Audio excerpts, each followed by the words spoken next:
Matt, nice to see you back. Welcome back. And Lita, welcome back. All right, so good afternoon, everyone. Just a few things at the top, and then be happy to take your questions. Earlier today, Secretary Austin participated in the 5th North American Defense Ministerial virtually, hosted by Mexico's Secretary of the Navy, Admiral Jose Rafael Ojeda Duran in Mexico City, and attended by Mexico's Secretary of National Defense, General Luis Crescencio Sandoval, and Canada's Minister of National Defense, Bill Blair, to discuss opportunities to strengthen North American defense cooperation. The NADEM co-chairs discussed deepening regional defense cooperation, developing a continental threat assessment, fortifying cyber defense, and supporting trilateral humanitarian assistance and disaster response, and strengthening climate security and resilience. Secretary Austin and his Mexican and Canadian counterparts reaffirmed the importance of the North American defense relationship, and Secretary Austin agreed to host the 6th NADEM in 2025. We will have a readout later today on defense.gov. Switching gears, U.S. Northern Command will conduct Arctic Edge 2024 from February 23rd to March 11th in various locations throughout Alaska. This joint and combined multi-domain exercise will focus on operating in extreme cold and high-altitude environments and will include NORTHCOM headquarters, Special Operations Command North, and Marine Forces North, along with participation from international allies and interagency representatives. State and local partners, including the Alaska National Guard, Alaska state and local law enforcement, Alaska Native tribes, corporations, and communities will also participate. Arctic Edge is an annual defense exercise designed to demonstrate that our forces are engaged, postured, and ready to assure, deter, and defend the U.S. and Canada in an increasingly complex Arctic security environment. In other news, Large-Scale Global Exercise 2024, a series of all-domain U.S. military exercises executed alongside allies and partners around the globe, begins this month and will run through June. LSGE 24 is a global exercise coordinated this year by U.S. European Command in collaboration with participating DoD combatant commands. It will incorporate military personnel from the U.S. Army, Navy, Marine Corps, Air Force, and Space Force, and demonstrate joint and multinational military cooperation. LSGE 24 is comprised of multiple exercises designed to strengthen agility and interoperability with allies and partners. Collectively, these activities will highlight America's robust presence and capabilities alongside allies, partners, and fellow U.S. combatant commands. Of the multiple events associated with LSGE 24, 11 are set to take place in the EUCOM area of responsibility. The remaining events will be executed by participating U.S. combatant commands. This series of exercises is distinct but complementary to NATO's Steadfast Defender 2024. LSGE 24 is global and focuses on agility and interoperability for U.S.-led activities. No nation can confront today's challenges alone, and this exercise is how we affirm our commitment to global security. In other news, earlier today, Acting Undersecretary of Defense for Policy, Ms. Sasha Baker, departed for travel to the United Kingdom. She is scheduled to co-chair the 3rd U.S.-UK Strategic Policy Dialogue alongside UK Ministry of Defense Director General Security Policy, Mr. Paul Wyatt, on Friday. The two leaders are slated to discuss a wide range of defense and security issues that focus on aligning U.S. and UK geographic and thematic priorities in the Euro-Atlantic, Middle East, and Indo-Pacific regions. A readout from Ms. Baker's travel will be made available on defense.gov later. And finally, I want to take a moment to emphasize the critical national security importance of Congress passing our budget and the impacts for the compacts of free association. These are important agreements with our long-standing partners in the Pacific Islands region, the Federated States of Micronesia, Palau, and the Republic of the Marshall Islands. As part of the compacts, the U.S. military enjoys exclusive access to a critical part of the region that's actually larger than the continental United States. Our State Department colleagues have successfully negotiated a 20-year extension, and now we just need Congress to fund and enact it. And with that, I'd be happy to take your questions. Go to Lita. Thanks, Sabrina. Can you bring us up to date on the 30-day review? When will that be made public? And do you expect that we will get to see the entire review, or how much of it do you think will be sort of classified? And then secondarily, just with all the Houthi activity, in the region. Is the U.S. looking at efforts to expand the maritime coalition? Is there enough going on? Are there enough assets in the region, or do you need to add more countries? Thanks, Lita, for your question. So I'll take the last one first. So in terms of, I think what you're referring to is Operation Prosperity Guardian, we've always welcome more nations to join that coalition. We have seen growth since December when it was first announced, when the secretary was in the region. So, of course, we welcome more nations to join. Just recently, you saw the EU announce a coalition as well that will work alongside Operation Prosperity Guardian. So we certainly are seeing an expansion of assets in the region, even if they're not under OPA. They're still OPG. I'm sorry. They're still working alongside us, and it's like-minded nations with the same goal in mind.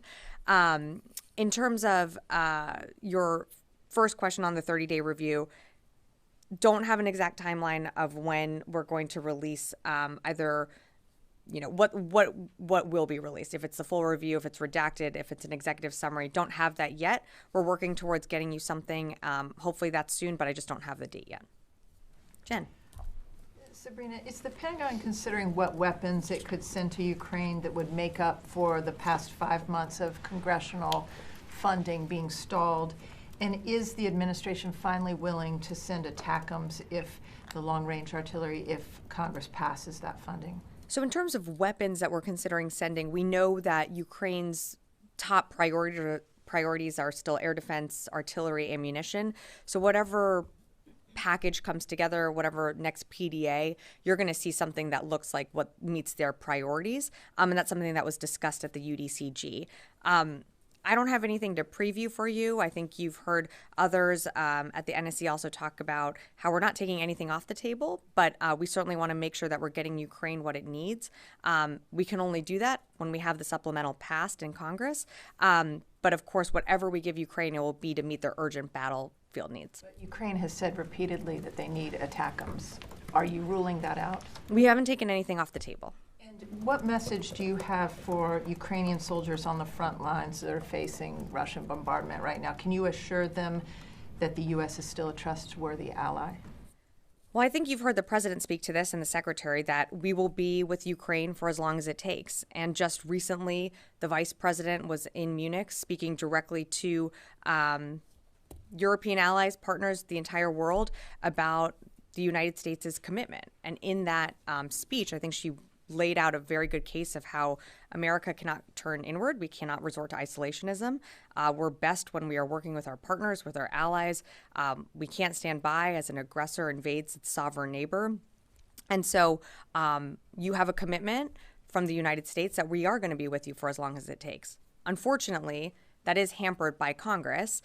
We do need Congress to give us the funding in order to supply Ukraine with what it needs. We not only need the supplemental, we need a budget passed.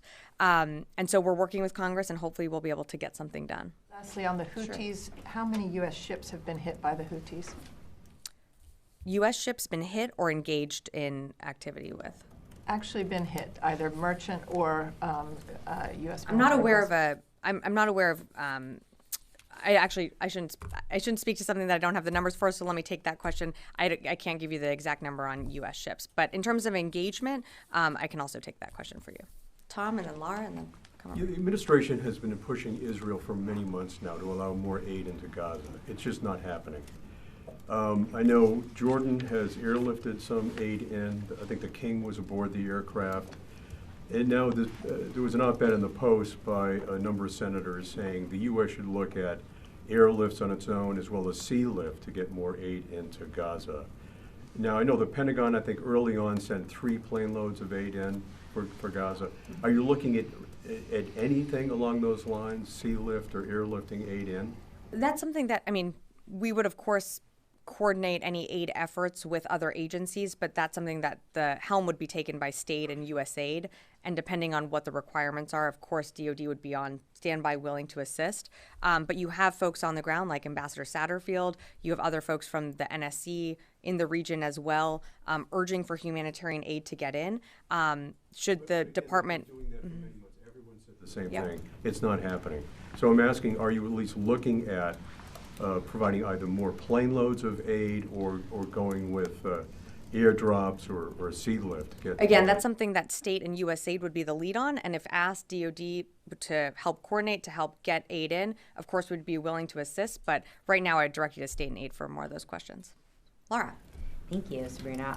A couple questions. First of all, on the Houthis, does DOD assess that the Houthi attacks have ramped up over the past couple days? It seems like we're seeing a lot more activity.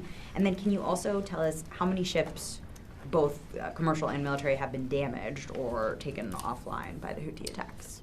That's kind of similar to what Jen was asking. So I'll take that question in terms of U.S. ships and then commercial ships. So we can get back to you on that. I think, yes, we've certainly seen in the past 48, 72 hours, an increase in attacks from the Houthis, more consistency. But again, I think it'd be helpful to point out one of the ships that they did hit was the Ruby Mar, which has had to have its crew evacuated, which is currently still in the water, but taking on water as we speak. It's creating an environmental hazard with the leakage of all the fuel that it's carrying.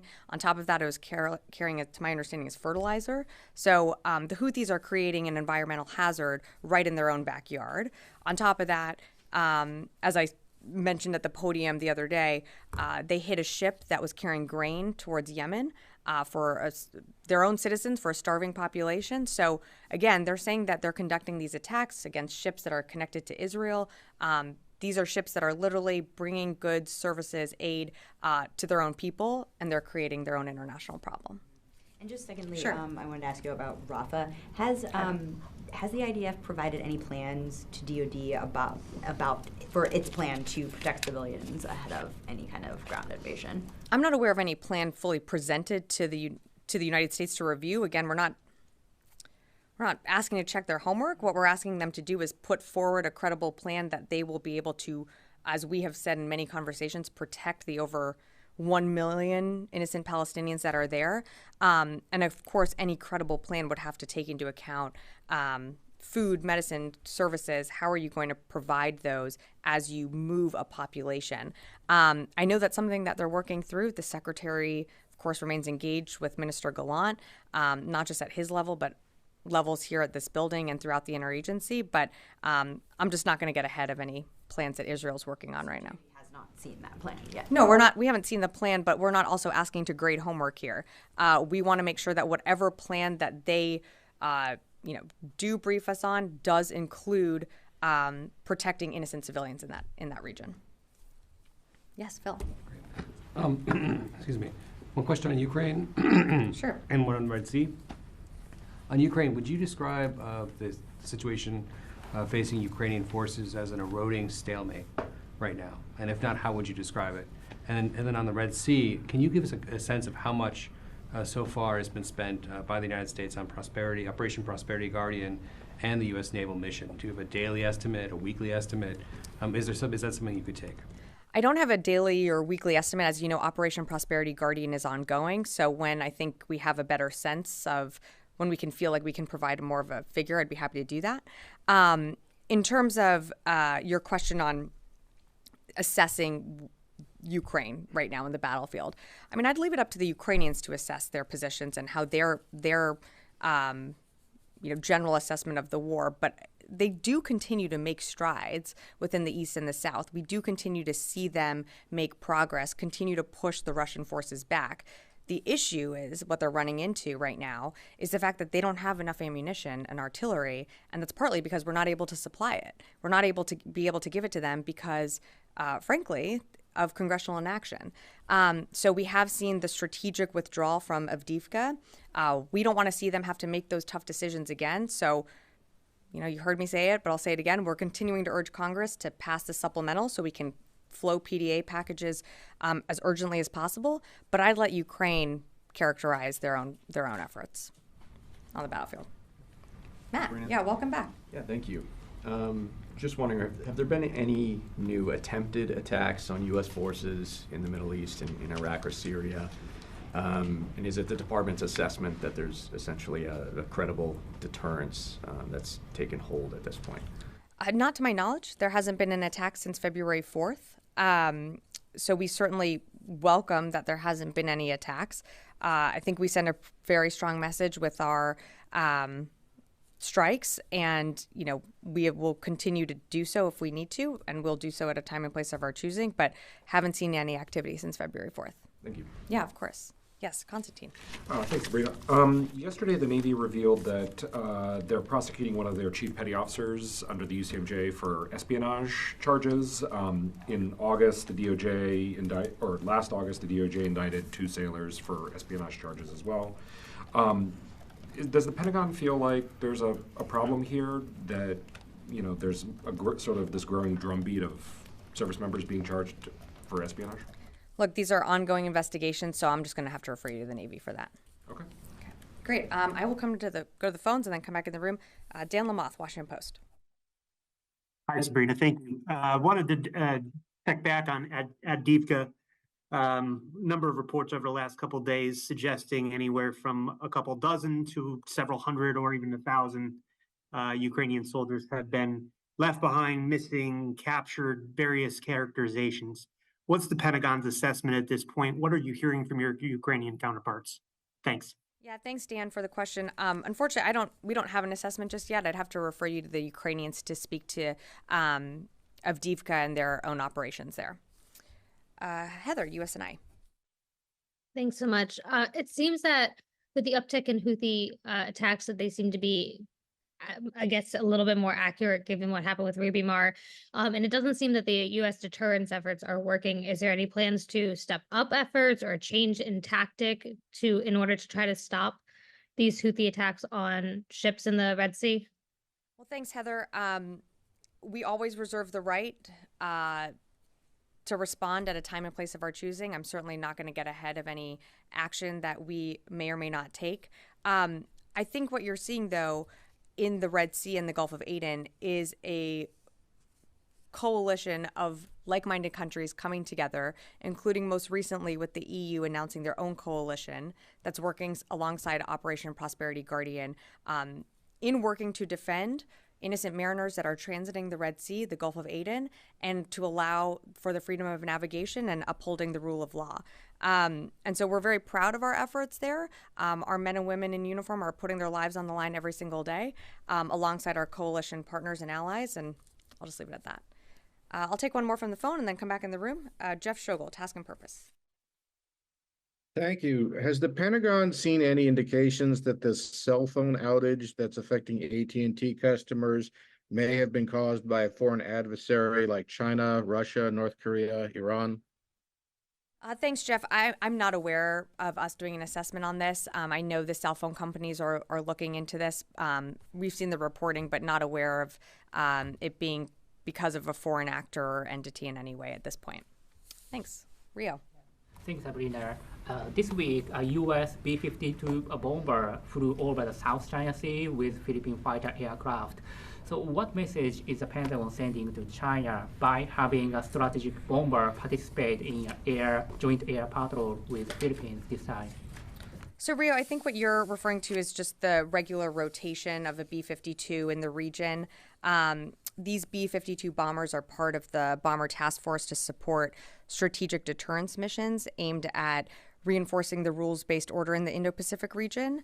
The 23rd Expeditionary Bomb Squadron will integrate alongside allies and partners to demonstrate U.S. commitment to security and stability throughout the region. But for more information, I direct you to STRATCOM or to Pacific Air Forces. Separately, sure. Have you seen any cases of China's unsafe flight against U.S. and allies aircraft since the beginning of the year?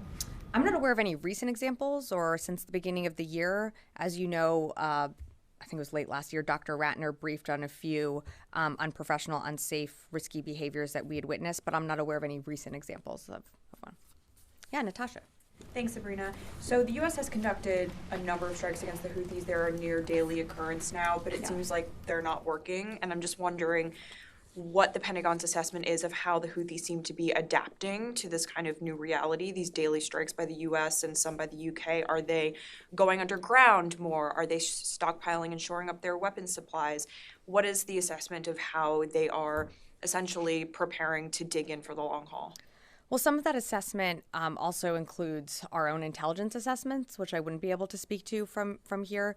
What I will say, and I know you've heard this, but we never said we've wiped off the map all of their capabilities. We know that the Houthis maintain a large arsenal.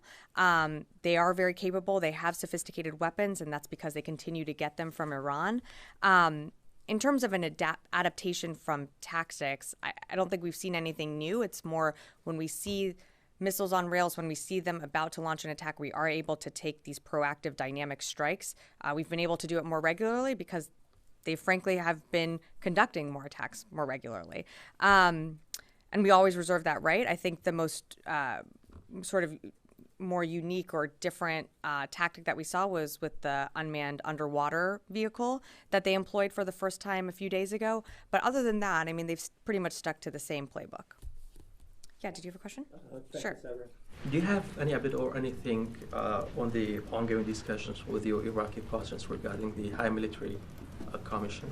I know that there were meetings last week, but I don't have an update for you on any meetings that have taken place since then. U.S. forces are in Iraq to assist Iraqi security forces in the defeat of ISIS. What the Iraqi top officials say, including Iraqi Prime Minister, just said yesterday that we don't more need U.S. forces and alliance forces. Do you have any comment on it? Look, we're in Iraq at the pleasure of the Iraqi government. We value the partnership that we have with the ISF. We continue to work alongside them and as part of the de-ISIS mission. The HMC is there as to discuss what our relationship, what our footprint looks like in Iraq. Those are ongoing conversations, and we're certainly going to be part of those, but I just don't have more for you. I'm going to go back to the phones and then happy to come back in the room. Ashley, Breaking Defense. Hi, Sabrina. I wanted to ask, there's been a slew of DoD IG reports that have come out lately pointing out some flaws in either the flow of weapons into Ukraine or sustainment and training to keep them up and running. Is there a larger look from DoD at the actual logistics or, sustaining the weapons within Ukraine? So, I mean, thanks, Ashley, for the question. We welcome these IG reports. They certainly shed light on more of what we can be doing and what we could be doing better. I think it's important to put the context or put the IG report that you're referring to into a bit of context. I think what you're referring to is the one that just came out a day or two ago. We have sent unprecedented security assistance to Ukraine at such a rapid rate. And Ukraine is right now modernizing its military in the middle of a war. On top of that, we don't have boots on the ground in Ukraine. We don't have people out in the field being able to do sustainment and maintenance alongside the Ukrainians. So we do offer telesupport, but again, we're not on the ground. And this is something that the secretary has been very focused on since the very beginning. He is very familiar with the Bradleys, the Strykers, the Abrams. He understands intimately what it takes to maintain these systems. And so part of every PDA package is ensuring that the Ukrainians have the support and the maintenance that they're going to need. And also part of that is training. And so we're certainly aware that we could be doing more, but we've been saying from the beginning we need to make sure that the Ukrainians have every tool available to them to maintain these systems, and we're doing that. Last question from the phones. I'm sorry, I lost my sheet here. Carla Babb, VOA. Hey, thanks, Sabrina. I have a question on Pakistan, actually, and then if I can, I'd like to follow up on the Houthis. But Pakistan's ambassador to the U.S. was talking this week about calling for fast-track approval to restore the defensive equipment deal between the U.S. and Pakistan. So is the Pentagon considering restoration of defense assets between these two countries? And, considering that they're getting their weapons from China now, how concerned is the U.S. on Pakistan's reliance on China for defense equipment? Thanks, Carla. I would direct you to State Department. I believe they're engaged in those conversations, so I just don't have more to add at this time. And you said you had a question on the Houthis? Yeah, if I can. The concerning thing is that the ships keep getting hit. And as I understood it, the goal of the U.S. mission out there is to protect the ships that are sailing in this vital waterway. Is the U.S. and its allies, are they failing at their mission right now? And if they're not failing because ships being hit? If that's not a failure, then how would the Pentagon characterize it? Thanks, Carla. Respectfully, take a bit of issue with the question. When you say the ships keep getting hit, there are hundreds, thousands of ships that go through the Red Sea, the BAM, throughout this time period since these Houthis launched their attacks November 19th. I think it's important to remember that our service members out there, alongside our coalition partners and our allies, every single day are engaging in attacks from the Houthis and shooting down UAVs, missiles, an unmanned underwater vehicle, and protecting ships. Do some of the missiles get through every now and then? Yes, we've seen that happen. But for the majority of the time, our engagements have been successful. Our allies' engagements have been successful. And we know the importance of this waterway. We know that 10 to 15% of the world's commerce flows right through here. So again, I would push back respectfully on the idea that ships keep getting hit and that this operation isn't successful. If we did nothing, then these ships would be getting hit every single day. So I think we have to remember that commerce does continue to flow through the Red Sea, through the Gulf of Aden, and we want to continue to see that. But yes, absolutely. The Houthis are every single day putting at risk innocent mariners transiting, putting at risk the freedom of navigation, and therefore Operation Prosperity Guardian is there to protect against that, alongside other allies and partners who have formed their own coalitions.